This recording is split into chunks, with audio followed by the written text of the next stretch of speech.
કડાકુટીમાં આવી જાય, બાજુમાં નદી જાય છે, એવી રીતે પાણી સતત ચાલુ છે, પાણી વયા કરે છે.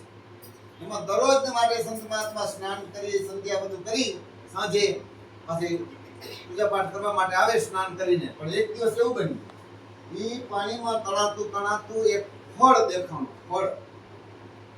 ફળ દેખાણું હોય તો પાણીમાંથી ફળ પેલા સંત મહાત્માએ લઈ લીધું. કઈ વાતો નહીં, આ ઠાકોરજીને ધરવા માટે કામ આવશે.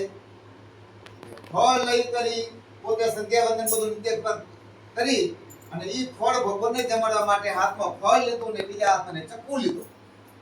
ચક્કુ લઈ અને જેવો ચક્કુ લઈને સુધરવા માટે હાથમાં મૂકે છે ત્યાં પેલું ફળ બોલ્યું. તો ફળ બોલ્યું, તમારું છે.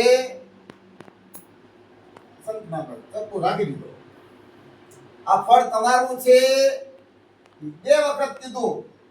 સંત મહાત્મા વિચાર કરે છે કે મારું તો ફળ હતું નહીં, પાણીમાં તણાતું આવતું હતું, એટલે સંતે તરત જ ફળ લઈ રાખી દીધું.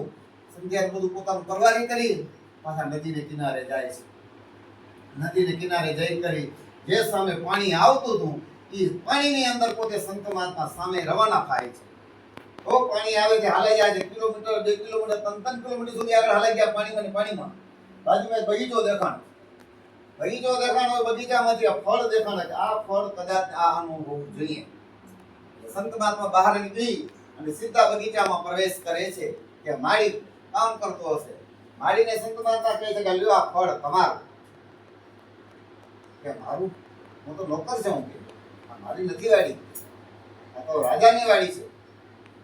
જાઓ ગામમાં રાજાને દી આવો. સંત મહાત્મા કે ભલે કાંઈ વાંધો નહીં. ત્યાંથી ફળ લઈ કરીને ગામમાં પ્રવેશ કરે છે અને જેવા ગામમાં પ્રવેશ કરે ત્યાં રાજાનો મહેલ દેખાણો.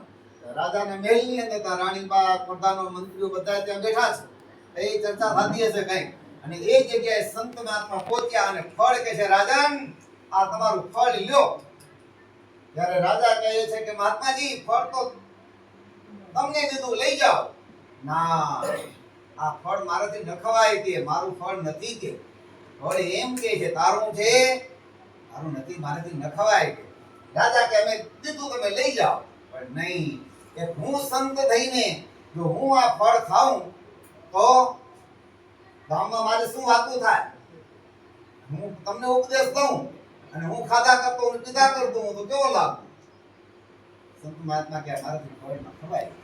હું તમને બોધ લેનારો છું અને હું જ ખાતો હોઉં તો તમને બોધ કેમ દઈ શકું? એ જગ્યાએ સંત કહે કે નહીં, આ ફળ તમે રાખો રાજન.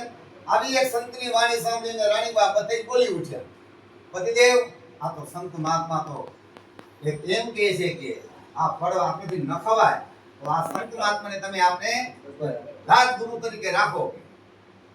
રાખવા જેવા સંત છે. સંત મહાત્મા કે હું તો ભાઈ જંગલમાં રહેનારો છું, રાજમાં મને નહીં પોસાય. રાણીબા ઓર્ડર કર્યો કે નહીં, તમારે રાજગુરુ તરીકે રહેવું જ પડશે અહીંયા. કે હે જબરદસ્તી કહ્યું. ત્યારે સંત મહાત્મા કે રાત્રે તો મારા થાને હવે જઈશ, પણ અત્યારે તમને પછી સંત મહાત્માએ આખા ગામને ભક્ત એનો ઉપદેશ દીધો. આખા ગામમાં કોઈનું નહીં. હવે તમારા ઘરમાં તો મોભી તમે કેવા